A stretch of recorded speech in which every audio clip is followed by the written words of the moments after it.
असं नवीन घर बांधायची ना आम्ही सुरुवात केलेली आहे, तर त्याचंच थोडंसं काम तुम्हाला दाखवते कुठपर्यंत झालं आहे ते.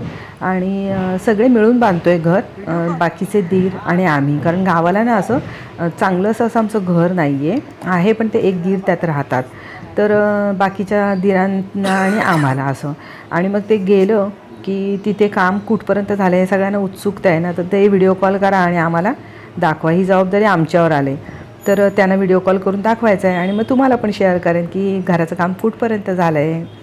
सो निघाले आता मी जायला, घर बंद करते आणि तुम्हाला सगळ्यांना राम राम. आणि दाखवते तुम्हाला की घराचा रस्ता, आम्ही राहतो तिथनं आमचं गावचं अगदी जवळच आहे गाव. रायगडच्या पायथ्याशी गाव आहे. कोणी रायगडला आला असेल तर त्यांना समजेल मी काय म्हणते ते. आता आम्ही घरातनं निघालो आहे आणि सासूबाईंच्या गोळ्या घेतल्या. त्यांना तसा त्रास काही नाही आहे. वयवर्ष 94 आहे. कधीतरी दाखवेन, तुमची त्यांची भेट घालून देईल.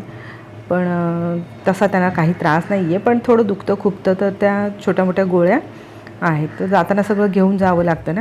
तर आता निघालो आहे आम्ही. मोरेसाहेब गाडी चालवत आहेत आणि अगदी 1 तासाच्या अंतरावर आहे. फार वेळ नाही लागत, पण गावाला पोचलं की अगदी वेगळंच वातावरण बदलून जातं. म्हणजे शहर कुठे आणि गाव कुठे. रायगडच्या पायथ्याला क्रॉस करून आम्हाला खाली उतरावं लागतं. छत्री निजामपूर गाव. कुणी ऐकलं आहे आणि रायगडला कुणी भेट दिले नक्की कमेंटमध्ये कळवा. मे महिन्यामध्ये साधारण घर पूर्ण होईल आणि मग छोटीशी पूजा पण करणार आहोत, ती पण तुमच्याशी नक्की शेअर करेन मी. आणि हा रस्ता रायगड सोडला आम्ही. ते काही मला शूट करता आलं नाही कारण तिथे खूप गाड्या लागलेल्या. आणि आम्ही हे पोचलो आहे. हे आमचं जुनं घर, इथे दीर राहतात आणि त्याच्याबरोबर बाजूला हे आम्ही छोटंसं वेगळं घर बांधतो आहे. कारण खूप माणसं असतात ना, सगळी आमची फॅमिली खूप मोठी आहे. मग सगळे एकत्र आले ना की जागा होत नाही. तर हा घराचा एंट्रन्स आणि आतमध्ये आम्ही एक मोठी अशी लांब पडवी ठेवलेली आहे. माहीत असेल कुणाला तर कळेल पडवी म्हणजे काय ते, आणि नसेल माहिती तर मी पूर्ण झालं घर की दाखवेल, नक्की बघा. आणि हे आतमध्ये आम्ही एक किचन इकडे ठेवलं आहे कारण आणि छोटंसं बाथरूम इथे. हे फक्त हात वगैरे धुण्यासाठी, पिण्याचं पाणी भरून ठेवण्यासाठी आहे. ॲक्च्युली बाथरूम आहे ते बाजूला अजून वेगळं बांधलेलं आहे बाहेर. हा घराच्या मागचा परिसर.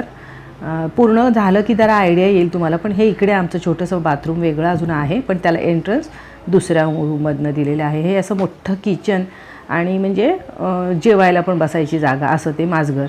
म्हणजे एकच मोठी कॉमन रूम. कारण काही मे महिन्यामध्ये वगैरे सगळी एकत्र येणार, बाकी एरवा काही ह्या घराचा तसा वापर होणार नाही. आणि ही पडवी मोठी ठेवली कारण सगळे जेंट्स आले एकत्र मग बसायला किंवा सगळे झोपू पण शकतात बाहेर.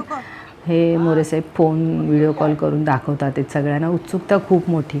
आणि ही एक दुसरी रूम काढली, समजा महिलांना झोपायला सगळ्यांना एका बाजूला, आणि आतमध्ये छोटंसं बाथरूम आणि टॉयलेटसाठीची जागा ठेवली. हे बाजूवाल्यांची भिंत आले आमच्या तिथे. ते त्यांना सांगितले पत्रा काढून आम्हाला जागा करून द्या म्हणून. ते इथे टॉयलेट बाथरूम आणि होणार आहे. तर झालेला आहे आमचा. सगळ्यांना व्हिडिओ कॉल पण करून झालेला आहे. जेव्हा घर बांधून पूर्ण होईल ना तेव्हा मी दाखवेन तुम्हाला. आणि पूजेचा पण व्हिडिओ नक्की शेअर करेन. तेव्हा माझी सगळी फॅमिली पण असेल तर तुम्हाला त्यांना पण भेटता येईल. आज बाकी कुणाला भेटवता येणार नाही कारण थोडंसं काम पण आहे, पण मी हा छोटासा व्हिडिओ बनवला की तुम्हाला शेअर करता यावा म्हणून. मोरेसाहेबांना सांगितलेलं थोडंसं माझं शूट करा म्हणून. आणि बऱ्यापैकी झालेलं आहे काम. आता प्लास्टर, लादी आणि वरचं काम आणि बाकीच्या गोष्टी राहिलेल्या आहेत. तरी 1 महिन्याभरामध्ये समजा झालं पूर्ण. तरी मे मध्ये विचार आहे आमचा की एक छोटासा कार्यक्रम करावा, म्हणजे सगळी फॅमिली एकत्र येईल आणि मग मुलांना सुट्टी पण असते, त्यानिमित्ताने ते होऊन जाईल. बघूया कितपत सक्सेसफुल होतं आहे ते. तुमचं प्रत्येकाचं कुठलं गाव आहे नक्की शेअर करा मला कमेंटमध्ये. आमचं गाव आहे छत्री निजामपूर, सांगितलंच मी मगाशी.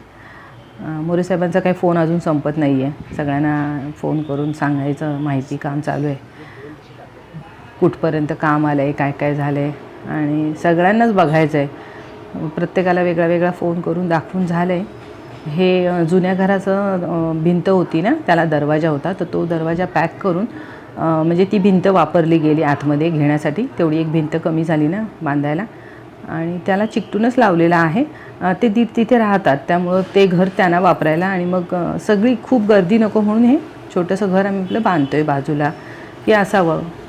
आता निघालो आहे आम्ही जायला आणि हा तुम्हाला छोटासा सीन दाखवते. गाव कसं दिसतं ते बाहेरून बघा.